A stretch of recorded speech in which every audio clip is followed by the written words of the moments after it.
ግርግር በበዛባት ዓለም ላይ እየረሳን ነው እንጂ በሀገራችን ውስጥ እኔ ዘሬ ከሃይማኖት ይበልጥብኛል ያሉ አክቲቪስቶች ሰምተናል አይደለም እንዴ?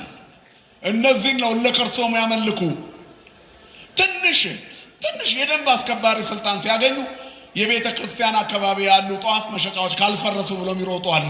ለከርሶም ያመልኩ ጊዜን ተጠቅመው ቤተ መቅደሱን የሚገፉ ለከርሶም ያመልኩ ሆዳቸው አምላካቸው ለቤተ ክርስቲያን ያላቸውን ጥላቻ የቤተ ክርስቲያን ልብስ የለበሱ ወንድሞችና እህቶችን በማንገላታት ጊዜን ተጠቅመው የሚጠቀሙ ሆዳሞች ለከርሶም ያመልኩ። ወንድሜ እጅህ ንጹህ ነው፣ እህቴ እጅሽ ንጹህ ነው፣ አላደፈም የኔና የናንተ እጅ፣ እንባ የለበትም፣ ደም የለበትም፣ አልገደልኩም ትል ይሆናል። ማህበራዊ ትስስር ላይ ያስቀመጥከው ጥላቻ አንዱ ሰው አስገድሎታል። ያነበበ ሰው ደሙ ፈልጦ አንተን ሲያጣ አንተ የዚህ ዘር ነህ ብሎ ሲፈርጅ ምስኪኑን ደፍቶታል መንገድ ላይ። ስለዚህ አንተም እጅ ላይ ደም አለበት ማለት ነው። ክፉ ነገር ተናግረን ያ ክፋታችን ከበቀለ ተጠያቂዎች እኛ ነን። ሰው የዘራውን ምን ያደርጋል? ያጭዳል። አሁን ቤተ ክርስቲያንን የተፈታተናት ሀሳብ ምድራዊ ነው፣ ዓለማዊ ትሆናለች። ኦርቶዶክሳዊ ተዋሕዶ ቤተ ክርስቲያን የከተማዋ ቤተ ክርስቲያን ዓለማዊነት ይንጸባረቅባታል። ከአሳማኝ እስከ አማኝ፣ ከባራኪ እስከ ተባራኪ፣ ከቀዳሽ እስከ አስቀዳሽ፣ ከሰባኪው ከኔ እስከ ተሰባኪዎቹ እናንተ ዓለማዊነት ይንጸባረቅብናል። ስለ አለባበስ አይደለም የምለው። ዛሬ በክርስቶስ ያላመኑት የሚጠየቁት በመጨረሻው ዘመን ያልተጠመቁት የ40ና የ80 ልጅነት ያላገኙት የሚጠየቁት አዳም በለስ ስለበላ አይደለም፣ በክርስቶስ ያገኙትን መዳን ስላልተቀበሉ ይጠየቃሉ። ጠላት የተባሉት እነማን ናቸው? መናፍቃን ብቻ ናቸው? ያልተጠመቁት ብቻ ናቸው ወይስ የተጠመቁ ጠላቶች የሉም ወይ? መጽሐፍ ቅዱስ መስታወት ነው ራሳችንን የምናይበት። ከመሙንቱ ጸላይቱ ለመስቀለ ክርስቶስ ይልና መጨረሻቸው ጥፋት ነው ይላል። ስለነዚህ ሰዎች የክርስቶስ መስቀል ጠላት የሆነ ሰው አይጸድቅም ነው መልእክቱ። ፍቅሩና ጥላቻችን፣ ማዳኑና የኛ እንቢታችን፣ እግዚአብሔር ያደረገው ቸርነትና የኛ ንፍገት፣ ስለ ሁሉም ነገር ሁሉንም ስለኛ የሆነውን ጌታ ተተን በምርጫችን ውስጥ እግዚአብሔርን አለማካተታችን፣ በውሏችን ሙሉ ቀን ስጋዊ ሆነን መመላለሳችን የተከፈለልንን ዋጋ እንድንረሳ አድርጎናል።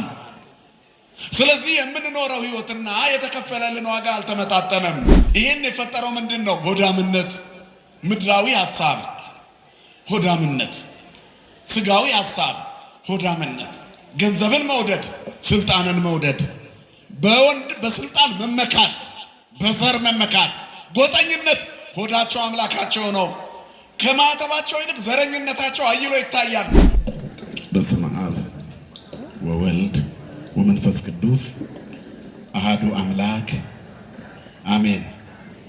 ይትባረክ እግዚአብሔር አምላከ አበዊነ ቅዱሳን ለዛብጻህነ እስከዛቲ ሰዓት። ከሁሉ አስቀድሞ ሁላችንንም ለዚህ ሰዓት ያደረሰን የቅዱሳን አባቶቻችን አምላካቸው የኛም አምላካችን ልዑል እግዚአብሔር ስሙ ለዘላለም የተመሰገነ ይሁን። ለባህሪው ሽረት ለመንግስቱ ምልፈት የሌለበት የዘመን ዘመናት ባለቤት የጨለማችን ብርሃን የሞታችን ትንሣኤና የትንሣኤያችን በኩር ከሞት ወደ ሕይወት ከርክሰት ወደ ቅድስና ያሸጋገረን የደከመ ጉልበታችንን በፍቅሩ ያደሰልን ዘወትር የሚራራልን አባት ድካማችንን አይቶ የሚረዳ እስራታችንን የሚፈታ ስብራታችንን የሚጠግን ፍቅሩ ከእናት ልጅ በላይ ውድ የሆነ መድኃኒተ ዓለም ኢየሱስ ክርስቶስ ስሙ ለዘላለም የተመሰገነ ይሁን። ንጽሕተ ንጹሐን ቅድስተ ቅዱሳን ሰዓሊተ ምሕረት አቁራሪተ መዓት እናታችን ድንግል ማርያም ስለ አማላጅነቷ ስለ እናትነቷ ስሟ ለዘላለም የተመሰገነ ይሁን። መላእክት፣ ቅዱሳን፣ ጻድቃን፣ ሰማዕታት ሁሉ እንደየክብራቸውና እንደየሞገሳቸው ክብርና ምስጋና ይድረሳቸው። መስቀሉና የመስቀሉ ጠላቶች። እንግዲህ እግዚአብሔር ፈቃዱ ሆኖ በዚህ ቦታ ላይ ከጌታችን ከዘጠኙ በዓላት መካከል አንዱ መስቀሉ ተቆፍሮ የተገኘበት ዕለት የሚከበር ይሆናል። በብዙ አጥቢያ አብያተ ክርስቲያናት በምስጢር ይከብራል እንጂ በይፋ አይከብርም እና በዓላት በኢትዮጵያ ኦርቶዶክስ ተዋሕዶ ቤተክርስቲያን በሁለት መንገድ ይከብራሉ። ለምሳሌ የቅዱስ ሚካኤል ክብረ በዓል ቢሆን እዚህ ማህሌት ይቆማል፣ ቅዳሴ ይቀደሳል፣ ታቦት ግን አይወጣም። የሚካኤል ታቦት ከሌለ ቅዱስ ሚካኤል ታቦቱ ያለባቸው ደግሞ በበዓለ ንግሥ በአደባባይ በይፋ ይከብራል። ልክ እንደዚሁ የክርስቶስ መስቀል መገኘት መጋቢት 10 መስቀለ ኢየሱስ የሚከብርባቸው ጥቂት ቦታዎች አሉ። በሌላው ግን በመላው ኢትዮጵያ በስንክሳራችን በይፋ ይከብራል። እንኳን ለዚህ ቀን አደረሳችሁ። አመስግኑ፣ አይዟችሁ፣ እግዚአብሔርን አይከለከልም። መስቀሉ የተሻገርንበት የእግዚአብሔር ልጆች የሆንበት ከዲያብሎስ ቁራኝነት ነፃ የወጣንበት አዲሱን ልብስ የለበስንበት ወደ አዲስ ሕይወት የተሻገርንበት የሞትን ማሰሪያ የክህደትን ቋጠሮ የፈታንበት በአዲስ ማንነት ቆመን አዲስ ሀገር ያፈራንበት ነው። መስቀሉ አዲስ መስቀል ለኛ እንድንይዝ እንድንታጠቅ ስልጠና የወሰድንበት ነው። የክርስቶስ መስቀል ማሰልጠኛ ጣቢያችን ነው ለኛ። ከመዳኛችንም ባሻገር ልጅነት በአዲስ ልጅነት ከመቆማችንም ባሻገር ለአዲሱ ሕይወት መነሻችን ነው። አንዱ ስለ ሁሉ ሞተ ይላል መጽሐፍ። ስለዚህ ብዙዎች ደግሞ ስለ አንዱ ይሞታሉ ማለት ነው። ሁሉም እንዳንል ዓለም ሁሉ ቢድንም ዓለም ሁሉ አልተከተለውምና ክርስትና ነፃነት ነው። እግዚአብሔር ፈቃዳችንንና ስሜታችንን ነጥቆ የሚገዛ አምላክ አይደለም። ነገር ግን የልብ መሻት ሁሉ የእርሱ ስላልሆነ ሰው ፈቃድ ተሰጠኝ ብሎ በኃጢአት እንዳይኖር ግን መንገዱን ያሳየናል። በዚህ ዓለም ላይ ስንኖር ሁለት እድል አለን፣ አለመፈተንና መፈተን። ፈተና መብት ነው፣ ውጤት ግን የማይቀር ነው። ከፈተና መሸሽ ይቻላል፣ ውጤቱ አለመገኘት ነው። ፈተናውን ተጋፍጦ ድል ማድረግ ግን ባለ ሽልማት ያደርጋል ማለት ነው። አንድ ተማሪ በትምህርት ገበታው ቆይቶ ከዛ ይፈተናል። ደቀ መዛሙርቱም የመጨረሻው ከጌታ ጋር የቆዩበት ዘመን ካበቃ በኋላ የአዲስ ኪዳኑን ሕይወት ሲጀምሩ መስቀሉ በዚህ ዓለም ላይ መንፈሳዊ ሕይወታቸውን የሚያጠነክሩበት ማሰልጠኛ ያደረጉት። የክርስቶስ መስቀል ጠላቶች ደግሞ የሚደርስባቸውን ክፋት በመንፈሳዊ መነጽር የሚያዩበትን ጸጋ ተጎናጸፉበት። ስለዚህ መስቀል ጸጋ ነው፣ መስቀል ኃይል ነው፣ መስቀል ክብር ነው፣ መስቀል ሰላም ነው፣ መስቀል ድል ነው። እግዚአብሔር በድል እንድንኖር ሁላችንንም ይርዳን። ስለዚህ መስቀል ነው እንግዲህ ሐዋርያው ቅዱስ ጳውሎስ የሚናገሩ ስለ ብዙዎች ይልና የመስቀል ጠላቶች ሆነው የሚነሱ አሉ ብሎ ይነግረናል። ቅዱስ ጳውሎስ ወደ ፊልጵስዩስ መልእክቱ ምዕራፍ 3 ከቁጥር 18 ጀምሮ እስመ ብዙኃን እለ ይሐውሩ ዘከመ እነግረክሙ ሰልፈ ወኢዜኒ ገሃደ እነግረክሙ። አስቀድሜ ነግሬያችሁ ነበር፣ ከክርስቶስ መስቀል ትምክህት ሌላ ነገር ከኔ ይራቅ ብሎ ተናግሯል። የመስቀሉ ቃል ለሚጠፉት ሞኝነት ለምንድነው ኃይላችን ነው ብሎ ተናግሯል። ያለ መስቀል የሚገባ ገነት የለም ብሏል። ቅዱስ ያሬድን በመስቀሉ አርሃበ ገነተ ይላል።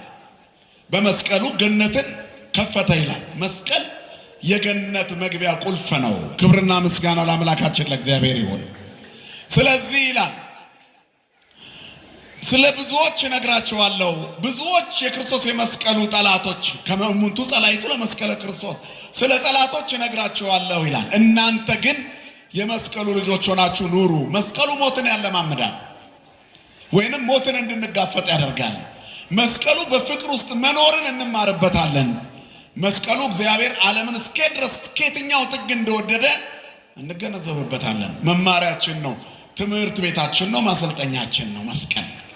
ስለዚህ በመስቀሉ እንማራለን፣ በመስቀሉ ሕይወት እናገኛለን፣ በመስቀሉ ጠላት ድል እናደርጋለን፣ በመስቀሉ ሞትን እናልፍበታለን። ማን ይመስገን? እግዚአብሔር ይመስገን። ታዲያ ዛሬ የኔና የናንተ ሕይወት ከመስቀሉ ጋር ያለው ግንኙነት ምንድን ነው? ጥቂት ደቂቃ ነው ከኔ ጋር የምንቆየው። ስለ መስቀሉ በደንብ ተተርኮላችኋል። አንዲት ሴት በክርስትና ያልነበረች በሳጥን ታስራ የተጣለች ሴት ፈልጋ መስቀሉን ያወጣችበት ቀን ነው ዛሬ። ዛሬ ቀኑ ስንት ነው? 10። ምን 10? መቼ ነው ቁፋሮ የተጀመረው? በቃ ታሪኩን በደንብ ታውቁታላችሁ። ኢሳይያስ ምን ይላል በትንቢቱ? እግዚአብሔርን ፈልጉት ሲቀርብ ጥሩት ይላል። እሌኒ ንግሥት መስቀሉን ስትፈልግ ኖራለች፣ ስትናፍቀውም ኖራለች።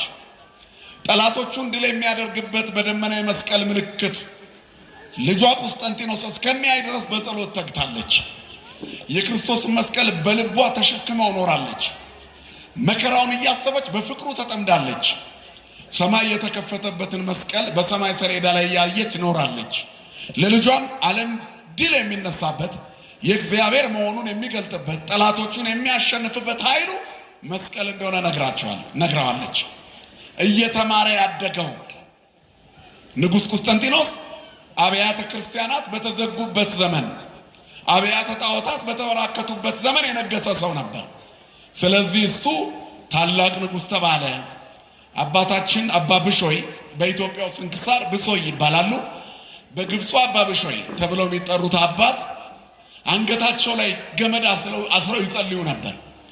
እየመጡ ካናገሯቸው ቅዱሳን መካከል አንዱ ንጉሥ ቁስጠንጢኖስን በራእይ አይቸው ነበር ይላሉ አቡነ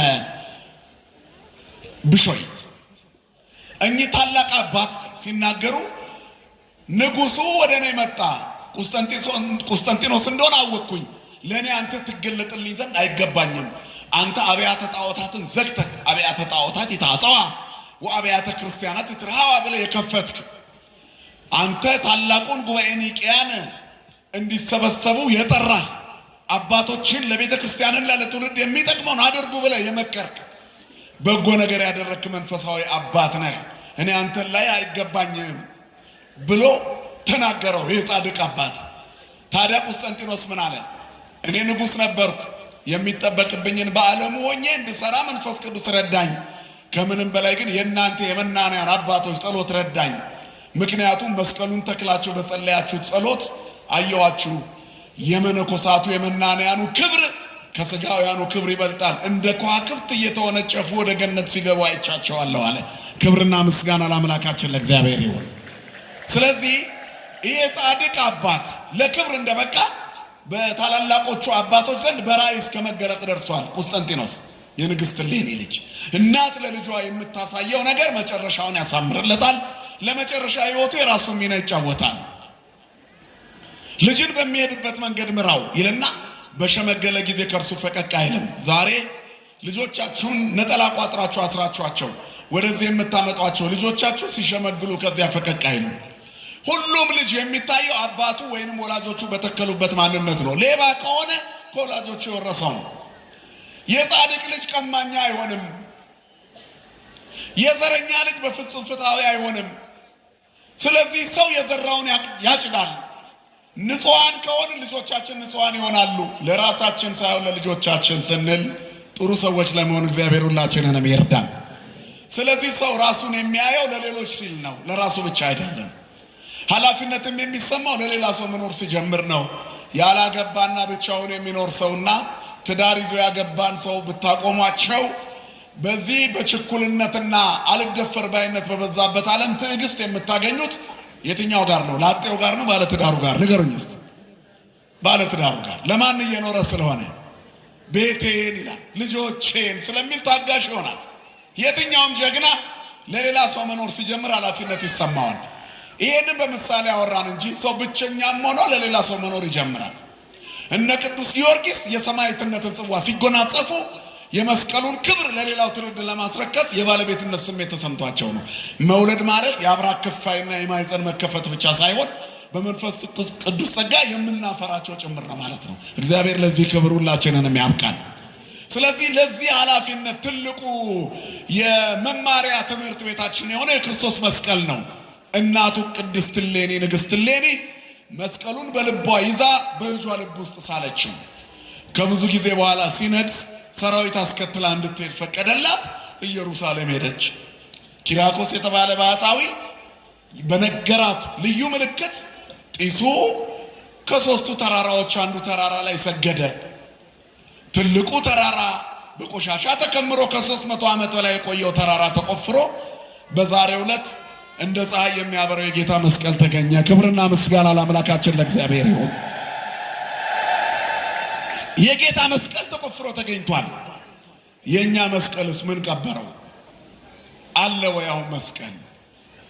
በዚያ በክርስቶስ መስቀል ውስጥ ያፈራነው የልጅነት ጸጋ ከኛ ጋር አለ ወይ? የሚወደኝ ሊከተለኝ የሚፈልግ ቢኖር ይጽላ ነፍሶ ይጹር መስቀሎን አረ ወይ ትለወኒ ይከተለኝ፣ ነፍሱን ይጥላ ራሱን ይካድ መስቀሉንም ይሸከም ከዚያ ይከተለኝ ይላል ጌታ። የጌታ ለመሆን የተሰጠን መስቀል አለ ማለት ነው። በልካችን የተሰጠን መስቀል አለ። የክርስትና ሃይማኖት ፈተና የበዛበት ነው። ሳይፈተኑ ማለፍ አይቻልም። ድል ለነሳው ከተሰወረ መና ሰጠዋለሁ ማለት ትግል አለ ማለት ነው። ኪዳኑ ጽኑ፣ ተልእኮ ከባድ፣ ጉዞው ረጅም እና በብዙ መልኩ ፈተና ያለበት ስለሆነ በዝንጋታ የምንመለከተውና ያለ ትጥቅ የምንሰለፍበት አይደለም ክርስትና። እንዲያው ዝም ብለን እንደ ልባችን ኖረን ገነት መግባት እንፈልጋለን አይደለም። በብዙ ጻማ ወድካም ሀለወን ንባ ውስተ መንግስተ እግዚአብሔር፣ ወደ እግዚአብሔር መንግስት በብዙ ድካም እንገባ ዘንድ አለን ይላል። ወደ እግዚአብሔር መንግስት፣ ወደ ማን መንግስት? ስለዚህ መስቀል መሸከም ያስፈልጋል እና መስቀል ተሰጥቷል ወንድሜ። በኑሮ ውስጥ የሚገጥምህ ፈተና እንድትሸከመው የተሰጠ የአቅምህ መስቀል ነው። በትዕግስት ለፈው። በፊታችን ያለውን ሩጫ በትዕግስት እንሩጥ ይላል። አርአያና ምሳሌ የሆኑ ቅዱሳንን ይጠቅስና ቅዱስ ጳውሎስ እነዚህን ሁሉ ይላል ዕብራውያን ላይ፣ እነዚህን ሁሉ አርአያና ምሳሌ የሆኑ መሪዎቻችንን እንደ ደመና በዙሪያችን ተከድነው ካየናቸው የእምነታችን ራስና ፈጻሚ የሆነውን ክርስቶስ ኢየሱስን ይዘን በፊታችን ያለውን ሩጫ በትዕግስት እንሩጣለን። ስለ ነገስታቱ፣ ስለ ቅዱሳኑ፣ ስለ ነቢያቱ፣ ስለ አባቶቻችን፣ ስለ ሊቃውንቱ፣ ስለ መናንያኑ እነዚህን ሁሉ አስበን እነዚህ ሁሉ የተከተሉት ክርስቶስን ስለሆነ እነሱ እንደተከተሉት እንከተል። ተመሰሉ ኪያየ በከመ አነ እትመሰሎ ለክርስቶስ አምላኬ፣ እኔ አምላኬ መድኃኒቴ ሕይወቴ ክርስቶስን እንደመሰልኩት እናንተ እኔን ምሰሉ አለ ቅዱስ ጳውሎስ። የቀደሙ አባቶቻችሁን አስቡ፣ እነሱ መስቀሉን ተሸክመው ድል አድርገዋል ነው። ሌላ ቦታ ላይም ቅዱስ ጳውሎስ ዕብራውያን 13 ላይ ምንድን ነው ያለው? ተዘከሩ መኳንንቲክሙ ዘነገሩክሙ ቃለ እግዚአብሔር፣ የእግዚአብሔርን ቃል የነገሯችሁ ዋኖቻችሁን አስቧቸው። ወእንዘ ትርእዩ ሰናየ ግዕዞሙ ወመጻኢቶሙ ተመሰሉ በሃይማኖቶሙ፣ የኑሯቸውን ፍሬ እየተመለከታችሁ በእምነት ምሰሏቸው። ሃይማኖታቸውን፣ ትሩፋታቸውን፣ ተጋድሏቸውን። በከፍተኛ ተጋድሎ ነው የዛሬው መስቀል ተቆፍሮ የተገኘው። ስለዚህ በየቤትህ ተጋድሎ አለብህ ማለት ነው። በኑሯችን ላይ የሚገጥሙን ፈተናዎች ቤተሰቦቻችን ላይ፣ እኛ ላይ፣ ሀገራችን ላይ፣ መንደራችን ላይ፣ ኑሯችን ላይ፣ ትዳራችን ላይ፣ ብቸኞችን ከሆንን የብቸኝነት ህይወታችን ላይ በልካችን የተሰራ የተሰጠን ፈተና አለ። እሱን ማለፍ ያስፈልጋል። መስቀሉን መሸከም እንደዚሁ አይደለም። ሳይለፉ ሳይደክሙ ማግኘት የለም። እስመ በብዙ ጻማ ወድካም አለወን ንባ ውስተ መንግስተ እግዚአብሔር፣ ሐዋርያት ሥራ ላይ የተጻፈ ነው። ወደ እግዚአብሔር መንግስት በብዙ ድካም መግባት አለብን። አንዳንድ ሰዎች ከዚህ በኋላ ትግል አያስፈልግም፣ ከዚህ በኋላ ምንም አያስፈልግም፣ እንዲሁ በጸጋው ድነናል። ስንፍና ነው ይሄ። በእርግጥ ድነናል እኮ በክርስቶስ ኢየሱስ የሆነው ነገር ሁሉ ያልከፈልንበት በጸጋ ያገኘነው ነው። ክብርና ምስጋና ለስሙ ይሁን። ስለዚህ በጸጋው ድነናል። በአዳም ከመጣብን ሐዘን፣ በአዳም ከመጣብን ውድቀት፣ በአዳም ከመጣብን አንገት መድፋት፣ በአዳም ከመጣብን የጸጋ መገፈፍ በክርስቶስ ኢየሱስ ድነናል። ዕዳችን ተከፍሏል። ያልተከፈለ ዕዳ የለም። ሁሉን ክርስቶስ ከፍሏል። በመስቀሉ ጠርቆ አስወግዶታል ይላል። ክብርና ምስጋና ለስሙ ይሁን። ሁሉን ጠርቆ አስወግዶታል። ከዚያስ ዳግመኛ እንዳትያዝ ይላል። ተከፍሏል ብለህ ብቻ እንደ ልብ መዝለል አይቻልም። ጭፈራ የበዛበት ዓለም የሚናገረው ይሄን ነው። ተከፍሏል ይላል። ለመቼ ነው የተከፈለው? ወደፊትም ለምትሰራው ኃጢአት አይደለም። በነፃነት ልንኖር ክርስቶስ ነፃ አወጣን ይልና እንግዲህ ጸንታችሁ ቁሙ ካለ በኋላ ምን ይላል? ዳግመኛም በባርነት ቀንበር አትያዙ። አያችሁ፣ መያዝ አለ ማለት ነው። ስለዚህ አሁን ኃጢአት ብሰራ እንደ ልቤ ብሆን ተከፍሎ አይሰራም። እንደዚህ በአዳም ከመጣው በደል ዓለም ሁሉ ድኗል። ዛሬ በክርስቶስ ያላመኑት የሚጠየቁት በመጨረሻው ዘመን ያልተጠመቁት የ40ና የ80 ልጅነት ያላገኙት የሚጠየቁት አዳም በለስ ስለበላ አይደለም፣ በክርስቶስ ያገኙትን መዳን ስላልተቀበሉ ይጠየቃሉ። የተከፈለላቸውን ዋጋ አሜን ብሎ ስላልተቀበሉ ይጠየቃሉ። ክርስቶስ የመጣውን መድኃኒት አልተቀበሉምና ዳግመኛ በክህደት ባርነት ስለተያዙ ይጠየቃሉ። ስለቀደመው በደል ግን እግዚአብሔር ከፍሏል። ክብርና ምስጋና ለስሙ ይሁን። በዋጋ ተገዝታችኋልና በሚጠፋ ወርቅና ብር አይደለም። እውነት ነው። ተቤዥቻለሁ አትፍራ የሚለው ቃል እግዚአብሔር ቤዛ ሆኗል። በእርሱ የሚያምን ሁሉ የዘላለም ሕይወት እንዲኖረው እንጂ እንዳይጠፋ እግዚአብሔርም አንድያ ልጁን ለሞት አሳልፎ እስኪሰጥ ድረስ ዓለምን እንዲሁ ወዷልና። እንዲሁ ነው የወደደን፣ እንዲሁ በነፃ የከፈልነው የለም። እግዚአብሔር ለፍቅሩ ቅድመ ሁኔታ አላስቀመጠም። እንዲሁ ወደደን። ፍቅር ነው። እኛ ለማፍቀራችን ምክንያት አለን። እሱ እኛን ለመውደዱ ማንነቱ ነው ምክንያት፣ ፍቅር መሆኑ ብቻ። እግዚአብሔር ጥላቻ አይደለም። ክብርና ምስጋና ለስሙ ይሁን። ስለዚህ እግዚአብሔር ፍቅር ነው፣ እኛ አፍቃሪዎች ነን። ከሱ የተነሳ መውደድን ከሱ አግኝተናል። ጠላትን መውደድን ከእርሱ ተምረናል። ለሚሰቅሉት ወደ አባቱ ሲጠይቅ ሰምተናል። ምሬያቸዋለሁ አንተም ማራቸው፣ ልጄ ላይ እንዲፈረዱበት አትበል እያለ አባቱን በመስቀል ላይ ሆኖ ሲናገር ሰምተናል። ከመስቀሉ የዘነበልን የፍቅር ወለላ ነው። ክብርና ምስጋና ለስሙ ይሁን። የአባቶቻችን አምላክ እንዲሁ የወደደን አምላክ በጸጋው አድኖናል። ግን አንጠየቅም ማለት አይደለም። በዚህ ድህነት ውስጥ በባርነት ቀንበር እንዳንያዝ የመስቀል ወዳጅ መሆን ያስፈልጋል ማለት ነው። ስለዚህ ይላል ሲናገር ብዙዎች ለክርስቶስ መስቀል ጠላቶች ሆነው ይመላለሳሉና ብዙ ጊዜ ስለ እነርሱ አልኳችሁ፣ አሁን እንኳን እያለቀስኩ እላለሁ ይላል ቅዱስ ጳውሎስ። እለ ዳህሪቶሙ ለሕርትምና መጨረሻቸው ጥፋት ነው።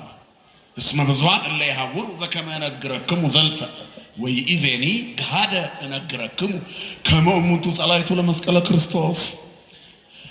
አስቀድሜ ነግሬያችኋለሁ፣ ከክርስቶስ መስቀል በላይ መመኪያ የለም። ተቆፍሮ የተገኘው መስቀል አሁንም በብዙ ኃጢአት ተቀብረዋል ነው መልእክቱ። ስለዚህ ጠላት አትሆኑበት፣ አውጡት። የመስቀሉን ጠላቶች ላሳያችሁ። እኔ ነኝ አይደለንም፣ መስታወት ነው መስቀሉና መስቀላችን፣ ፍቅሩና ጥላቻችን፣ ማዳኑና የኛ እንቢታችን፣ እግዚአብሔር ያደረገው ቸርነትና የኛ ንፍገት። ስለ ሁሉም ነገር ሁሉንም ስለኛ የሆነውን ጌታ ትተን በምርጫችን ውስጥ እግዚአብሔርን አለማካተታችን፣ በውሏችን ሙሉ ቀን ስጋዊ ሆነን መመላለሳችን የተከፈለልንን ዋጋ እንድንረሳ አድርጎናል። ስለዚህ የምንኖረው ህይወትና የተከፈለልን ዋጋ አልተመጣጠነም። ጠላት የተባሉት እነማን ናቸው? መናፍቃን ብቻ ናቸው? ያልተጠመቁት ብቻ ናቸው ወይስ የተጠመቁ ጠላቶች የሉም ወይ? መጽሐፍ ቅዱስ መስታወት ነው ራሳችንን የምናይበት። ከመ እሙንቱ ጸላእቱ ለመስቀለ ክርስቶስ ይልና መጨረሻቸው ጥፋት ነው ይላል። ስለነዚህ ሰዎች የክርስቶስ መስቀል ጠላት የሆነ ሰው አይጸድቅም ነው መልእክቱ። በክርስቶስ የመስቀሉ ፍቅር ያልተመላለሰ አይድንም ነው መልእክቱ። እለ ዳህሪቶሙ ለሕርትምና ካለ በኋላ እለ ከርሶሙ ያመልኩ ሆዳቸው አምላካቸው ነው። ማን ነው ዛሬ ለሆዱ? ሆድ የሚባለው ስለሚበላ ነገር ብቻ አይደለም፣ ስለ ስጋዊ ማግበስበስ ነው። ለሆዱ ብሎ ለገንዘብ ብሎ ለሀብት ብሎ ለንብረት ብሎ ባልንጀራውን ያላሳዘነ ማን ነው እኛ መካከል? ከባልንጀራው ጋር የተጣላ ቢኖር የተጣላበት ምክንያት ገንዘብ ከሆነ ይተውለት፣ የሆድ ጉዳይ ከሆነ ይተውለት። መንፈሳዊ ጉዳይ ካልሆነ ወለእመቦ ዘተሃየሰ ምስለ ቢጹ ይድግሎቱ ይላል መጽሐፍ። ማን ነው ለባልንጀራው የሚተው? ባልንጀራው ላይ በሐሰት ያልማለ ማን ነው? መኑ ያድር ውስተ ደብረ እግዚአብሔር ብሎ ወመኑ ይቀውም ውስተ መካነ መቅደሱ። በእግዚአብሔር ተራራ ላይ ማን ያድራል? በቅድስና መቅደሱ በሰማይ ባለ መቅደሱ ፊት የሰማይ የእግዚአብሔር መንግስት መገለጫ በሆነች ተዋህዶ ፊት ማን ይቆማል? ዘንጹህ ልቡ ወንጹህ ደዌው። ልቡ ንጹህ፣ እጁ ንጹህ የሆነ ወንድሜ እጅህ ንጹህ ነው፣ እህቴ እጅሽ ንጹህ ነው። አላደፈም የኔና የናንተ እጅ፣ እንባ የለበትም፣ ደም የለበትም። አልገደልኩም ትል ይሆናል። ማህበራዊ ትስስር ላይ ያስቀመጥከው ጥላቻ አንዱን ሰው አስገድሎታል። ያነበበ ሰው ደሙ ፈልቶ አንተን ሲያጣ አንተ የዚህ ዘር ነህ ብሎ ሲፈርጅ ምስኪኑን ደፍቶታል መንገድ ላይ። ስለዚህ አንተም እጅ ላይ ደም አለበት ማለት ነው። ክፉ ነገር ተናግረን ያ ክፋታችን ከበቀለ ተጠያቂዎች እኛ ነን። ሰው የዘራውን ምን ያደርጋል? ያጭዳል። እና ዛሬ በሀገራችን እያጨርን ያለ ነው የዘራ ነው። ጥላቻው፣ ትርክቱ፣ ተረቱ፣ ስድቡ፣ ውሸቱ በሙሉ የዘራናቸው ናቸው። መድኃኔዓለም እነዚህን አረም ነቅሎ ያስወግድልን። በፍቅር እንዳንኖር እንቅፋት የሆነብን ንጹህ አለመሆናችን ምልክት ነው። ስለዚህ የልብ ንጽህና ይፈልጋል እግዚአብሔር፣ እጃችን ንጹህ እንዲሆን። ይህን የፈጠረው ምንድን ነው? ሆዳምነት፣ ምድራዊ ሐሳብ ሆዳምነት፣ ስጋዊ ሐሳብ ሆዳምነት፣ ገንዘብን መውደድ፣ ስልጣንን መውደድ፣ በስልጣን መመካት፣ በዘር መመካት፣ ጎጠኝነት። ሆዳቸው አምላካቸው ነው። ከማተባቸው ይልቅ ዘረኝነታቸው አይሎ ይታያል። ሆድ የተባለው ይሄ ነው። ጊዜን ተገን አድርገው ባልንጀሮቻቸውን ያሳድዳሉ። ሆድ የተባለው ይሄ ነው። ለከርሶም ያመልኩ፣ ሆዳቸውን ያመልካሉ፣ ዘራቸውን ያመልካሉ። ግርግር በበዛባት ዓለም ላይ እየረሳን ነው እንጂ በሀገራችን ውስጥ እኔ ዘሬ ከሃይማኖት ይበልጥብኛል ያሉ አክቲቪስቶች ሰምተናል አይደለም? እነዚህን ነው ለከርሶም ያመልኩ። ትንሽ የደንብ አስከባሪ ስልጣን ሲያገኙ የቤተ ክርስቲያን አካባቢ ያሉ ጧፍ መሸጫዎች ካልፈረሱ ብሎ የሚሮጡ አሉ። ለከርሶም ያመልኩ። ጊዜን ተጠቅመው ቤተ መቅደሱን የሚገፉ ለከርሶም ያመልኩ። ሆዳቸው አምላካቸው። ለቤተ ክርስቲያን ያላቸውን ጥላቻ የቤተ ክርስቲያን ልብስ የለበሱ ወንድሞችና እህቶችን በማንገላታት ጊዜን ተጠቅመው የሚጠቀሙ ሆዳሞች ለከርሶም ያመልኩ። እነሱ ማን ናቸው አለ? የመስቀል ጠላቶች ናቸው። አይሁድ ብቻ አይምሰላቸው፣ የዘመኑ አይሁዶች እኛም ነን። ባልንጀራን ስታሳድድ ሆድህን አምልካል። ቅድስናው ተራራ ላይ ልቡ ንጹህ፣ እጁ ንጹህ። ልብ አድርጉ። ልቡ ንጹህ፣ ቂም የሌለው፣ በቀል የሌለው፣ ክፋት የሌለው፣ ተንኮል የሌለው፣ ዘረኝነት የሌለው፣ ምቀኝነት የሌለው እሱ የመስቀል ወዳጅ ነው። የመስቀሉ ጠላት ከመሆን ይሰውረን መድኃኔዓለም። ስለዚህ በዚህ መስታወት ራሳችሁን እዩ። በእውነት አንቺ የመስቀሉ ወዳጅ ነሽ? ዘረኝነት የለብሽም? ወደ ራስሽ አታደይም? ከጎንሽ ያሉትን አልናቅሻቸው? ጊዜ ተጠቅመሽ አልገፋሻቸው? አንቺ የምትፈልጊው ባውንደሪ የለም? መስቀሉ ማዕከለ ምድር ቀራንዮ ሆነ የቆመው። ያየ ሁሉ ይድናል፣ የዳሰሱት ሁሉ ዳኑ፣ መስቀሉን ያዩ ሁሉ ተለወጡ። መድኃኔዓለም ይለውጠን ሁላችንን። ስለዚህ አይኖቻችን መስቀሉ ላይ መተከል አለባቸው። ለሞት እንዳይተኙ፣ ለዘረኝነት እንዳይተኙ፣ ለሆዳቸው እንዳይንበረከኩ። አብርሆን ላይንቴ ከመይኑ ማለመዊት፣ አቤቱ ለሞት እንዳይተኙ አይኖችን አብራ ይላል ዳዊት።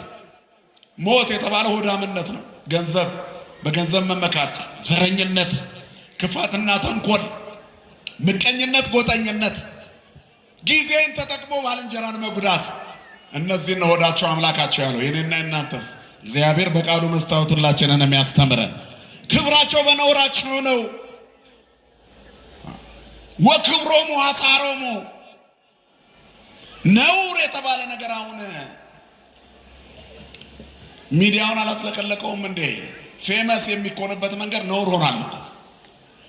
ቀላል መሰላችሁ? እንደ ተራ ነገር አትዩት። ሴት እህቶቻችን ትንሽ ሳንቲም ለመለቃቀምና ኑሯቸውን ለመኖር ብለው ላያቸው ላይ ጣቢና ሊጥ እየደፉ ሚዲያ ላይ ቁጭ ብለው የሚታዩት፣ መላ ሰውነታቸውን ገላልጠው ተዋርደው የሚታዩት ለምን ይመስላችኋል? በምድር ላይ ያለ ስግብግብነት የፈጠረው ማንነት ነው። ስለዚህ ክብራቸው በነውራቸው ነው አለ። በነውራቸው አጊጠው ለመሄድ፣ በነውራቸው ወጥተው ሲሄዱ ታያቸዋላችሁ። እርቃናቸውን፣ ክብራቸውን ትተው ማንነታቸውን አዋርደው ለግንፍል ስሜታዊነት ክቡር ሰውነታቸውን ወደ ሸቀጥነት ለውጠው በማግስቱ በውድ መኪና ቢሄዱ ምን ጥቅም አለው? ቀን ላይ ማታ እርቃናቸውን ልናያቸው ነው። ስልካችንን እንደ ባንሸራተት ነው ቁጥር የምናየው የሀገራችንን ገመና ነው። የስድብ ቃላቶች፣ የነውር ቃላቶች፣ ያልተመረጡ ንግግሮች፣ እናትና አባት የሚያሳፍሩ። የሚቀጥለው ትውልድ ከዚህ ከተማረ የሚያዝ ትውልድ አይኖርም። እግዚአብሔር የተሻለ ዘመን ያምጣልን። ስለዚህ መስቀሉ ተቆፍሮ የተገኘው እነዚህን ቆሻሻዎች ለማራገፍ ነው። አይሁድ የሸፈኑት በሚታይ ቆሻሻ ነው። እኛ በስውር የዘረኝነትና የሆዳምነት ቆሻሻ መስቀሉን ቀብረነዋል። ጎትቱና አውጡት። ብዙዎች የመስቀሉ ጠላቶች ሆነው ይመላለሳሉ የተባለው እኔና አንቺ ነን እህቴ። ለምድራዊ ጥቅም ብለን ማይተባችንን ብብታችን ስር የደበቅ ነው። ለዕለት እንጀራ ብለን የዘላለም ቤታችንን የዘጋ ነው። እሱ መንግስቶ ወጽድቆ፣ መንግስቱና ጽድቁን ፈልጉት፣ ሌላው ይጨመርላችኋል። አስቀድማችሁ መንግስቱን ፈልጉ። ክርስቶስ የመጣ ዋናውን ትልቁን የኃጢአትን ስር ሊነቅል ነው። ስሙ የተመሰገነ ይሁን። ሌላ ችግኝ አትትከሉ። ሌላ ትናንሽ ቆናጽሎች አሉ። ጥቃቅን ቀበሮች የተባሉ ወይናችን አብቧል የሌለ ማሌ አጸደ ወይንነ ይስጊ ወይናችን ያብብ አለ። እንዲያብብ አስግሩ ለነ ቆናጸለ ንዑሳነ እለ ያማስኑ አጸደ ወይንነ ወአጸደ ወይንነ ይስጊ ወይናችን አብቧልና ወይናችን ያብብና ያፈራ ዘንድ የወይናችንን ቦታ የሚተነኳኩሱትን እድገታችንን የሚያቀጭጩትን ስሩን በልተው ገዝግዘው የሚጥሉትን ጥቃቅን ቀበሮች አጥምዳችሁ ያዙልን። ጥቃቅኑን ቀበሮች ዘረኝነቱን፣ ግንፍል ስሜታዊነቱን፣ ነውሩን፣ ራስን መጣልን፣ ማዋረድን እነዚህን ነቅላችሁ አስወግዱ። ጥቃቅን ቀበሮች ናቸው መንግስቱን የሚያዘጉብ። ለዕለት እንጀራ ብለሽ የዘላለም ሕይወት እንዳይዘጋብቅ ለአንድ ቀን ብለሽ የዘላለም ሕይወትሽ እድሜሽ ገፋ ሲል የምታፍሪበትን አሁን በልጅነትሽ አታድርጊው። ክርስቲያን ዛሬ ላይ ሆኖ ነገን የሚያይ ነው። የክርስቲያን ሕፃኑ እኮ ከአረማዊው ሽማግሌ ይበልጣል በህሊና። ማን ስላለ ከእርሱ ጋር? ክርስቶስ አብሮት አለ። የመስቀሉ ብርሃን ከእርሱ ጋር አለ። ተሻግሮ የሚያይ ነው ክርስቲያን። ስሜታቸውን ግዙ። እግዚአብሔር ስሜታችን እንድንገዛ ይርዳን። ሐሳባቸው ምድራዊ ነው፣ ክብራቸው በነውራቸው ነው ካለ በኋላ ወእለ የሉ ዘውስተ ምድር ሐሳባቸው ምድራዊ ነው። አሁን ቤተክርስቲያንን የተፈታተናት ሐሳብ ምድራዊ ነው፣ ዓለማዊ ትሆናለች። ኦርቶዶክሳዊ ተዋሕዶ ቤተክርስቲያን የከተማዋ ቤተክርስቲያን ዓለማዊነት ይንጸባረቅባታል። ከአሳማኝ እስከ አማኝ፣ ከባራኪ እስከ ተባራኪ፣ ከቀዳሽ እስከ አስቀዳሽ፣ ከሰባኪው ከኔ እስከ ተሰባኪዎቹ እናንተ ዓለማዊነት ይንጸባረቅብናል። ስለ አለባበስ አይደለም የምለው፣ ስለ ትኩረት ነው። ስለ ትኩረት ትልቁ ብለን የአንድ አጥቢያ እድገትና ልማት ተብሎ ሪፖርት ላይ የሚታየው ያላመኑ ሰዎች በመጠመቃቸው ቁጥር አይደለም።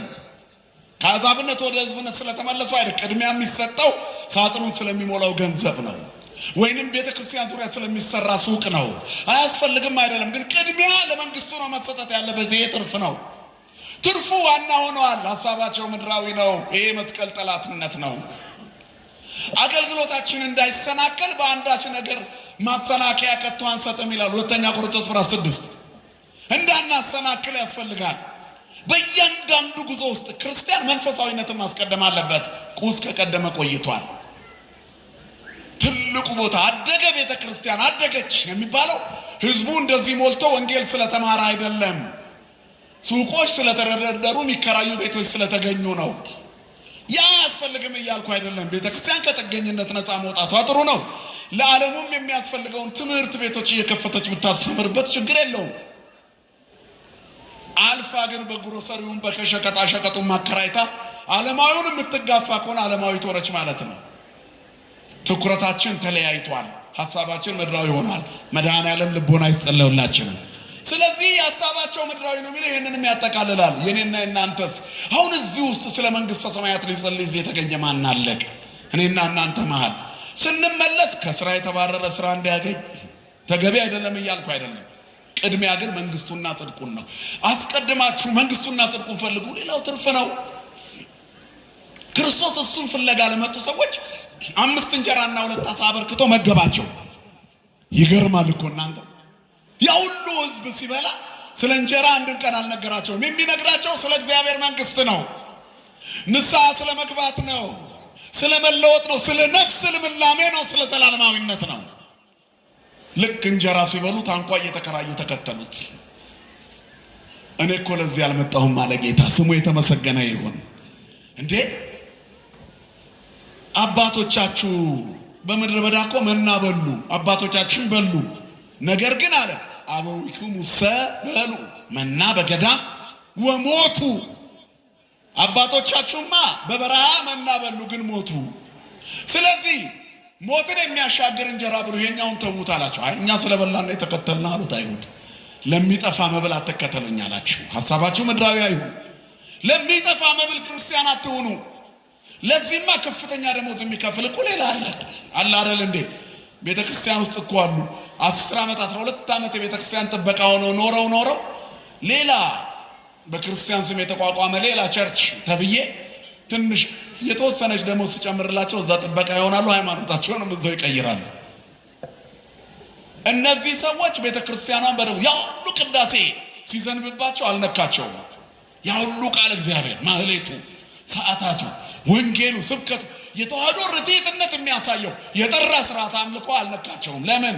ሐሳባቸው ምድራዊ ስለሆነ። መሪጌታ እስከመሆን ድረስ መነኩሴ እስከመሆን ቆሞስ እስከመሆን ድረስ የኖሩባት ቤተክርስቲያን ውስጥ ደሞዝ ስለተጨመረላቸውና ሐሳባቸው ስጋዊ ስለሆነ ቆባቸውን ጥለው ለድራማ ብቻ የሚቀርጹ ሰዎች አሉ ሚዲያው ላይ። ከበነጠጡ እኮ 20 ዓመት ሆኗቸዋል። ዛሬም ቆቡን ያደርጉታል ለገበያ ስብሰባ። ሃይማኖቱ ለገበያ ስብሰባ የተደራጀ ነው፣ ሐሳባቸው ምድራዊ ነው። እኛ የዛሬ 20 ዓመት ከእስልምና የመጣ ሰው ቢኖር 20 ዓመት አይደለም የዛሬ 20 ቀን የመጣ ሰው ቢኖር ኮፍያው እንዲያረግ ትፈቅዱለታላችሁ? ንገሩን። ቤተክርስቲያን ተፈቅዳለች? ከተጠመቀ በኋላ ምን ሆነ? በቃ ተለውጧል። ኦርቶዶክሳዊ ነው። ምንም የገበያ ግርግር እዚህ ምድራዊ ነገር ኦርቶዶክስ ችርቻሮ ላይ የለችም። ክብርና ምስጋና ለአምላካችን ለእግዚአብሔር ይሁን።